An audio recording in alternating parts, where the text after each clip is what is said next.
নমস্কার বন্ধুরা, তোমরা এই গরমে কেমন আছো? গরমে কিন্তু কিচ্ছু খেতে ইচ্ছা করছে না। তোমরা এই সবজির ঝোল রান্না করে খেতে পারো। দেখো, এইদিকে আমি লাউ, গাজর, বরবটি, কাটোয়ার ডাঁটা আর মিষ্টি আলু কেটে নিয়েছি। আর এইদিকে ঝিঙে, কাঁচকলা আর ঢ্যাঁড়সগুলো এইভাবে কেটে নিয়েছি। এবার একটা কড়াই নিয়ে নেব। কড়াইটা গরম হলে ওর মধ্যে আমি সাদা তেল দিয়ে দেবো। আমি খুব কম তেলেই এই রান্নাটা করেছি, একদম পাতলা ঝোল করব। দেখো, ফার্স্টে আমি ঢ্যাঁড়সগুলো দিয়ে দিলাম। ঢ্যাঁড়সগুলো আমি ভালো করে ভেজে নেব নুন আর হলুদ দিয়ে, যেন পরে আর ঢ্যাঁড়সগুলো সেদ্ধ করতে না হয়। ঢ্যাঁড়সগুলো ভালো করে ভাজা হয়ে গেলে ঢ্যাঁড়সগুলো তুলে নেব। দেখো, ঢ্যাঁড়সগুলো আমার ভাজা হয়ে গেছে। এবার আমি ঢ্যাঁড়সগুলো তুলে নিচ্ছি। এবার আমি কড়াইতে কালো জিরে ফোড়ন দিয়ে দেবো। আমি এই ফোড়নেই রান্নাটা করব। এটা একটু ভাজা ভাজা হলে এর মধ্যে আমি সবজিগুলো দিয়ে দেব। সব সবজিগুলো আমি আস্তে আস্তে দিয়ে দেব। দেখো, আমি সবজিগুলো দিয়ে দিচ্ছি, দিয়ে ভালো করে নাড়াচাড়া করব।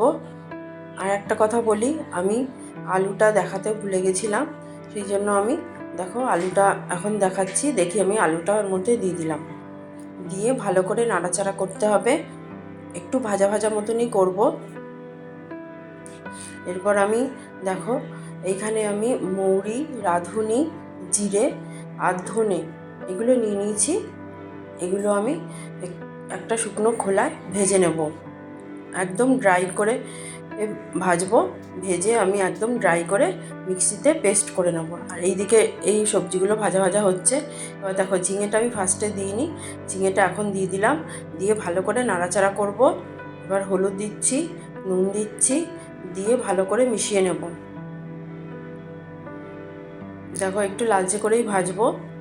এবার আমি সামান্য একটু আদা থেতো করে নিয়ে ওটার সাথে মিশিয়ে নিচ্ছি, নিয়ে ভালো করে মেশাবো। এরপর আমি কতগুলো চেরা কাঁচা লঙ্কা দিয়ে দিলাম। এই রান্নাটা একদম পাতলাভাবে ঝোল ঝোল রান্না করব। এই গরমে কিন্তু এই রান্নাটা খেতে খুব ভালো লাগে।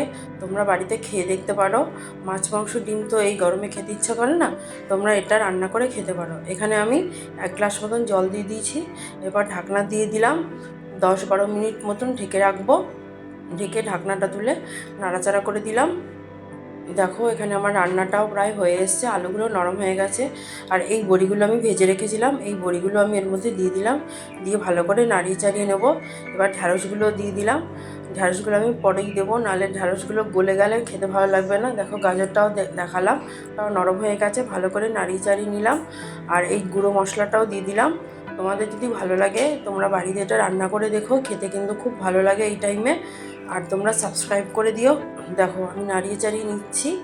আমার রান্নাটা প্রায় কমপ্লিট। এবার আমি গ্যাসের আঁচটা বাড়িয়ে দিয়ে এখানে সামান্য চিনি দিয়ে দিলাম। আর সামান্য আমি এখানে নুন দিয়ে দেবো। আমি একটু টেস্ট করে দেখেছিলাম যে নুনটা একটু কম মনে হচ্ছে। দিয়ে ভালো করে নাড়িয়ে চাড়িয়ে নেব। দেখো, আমার রান্নাটা কমপ্লিট। By friends.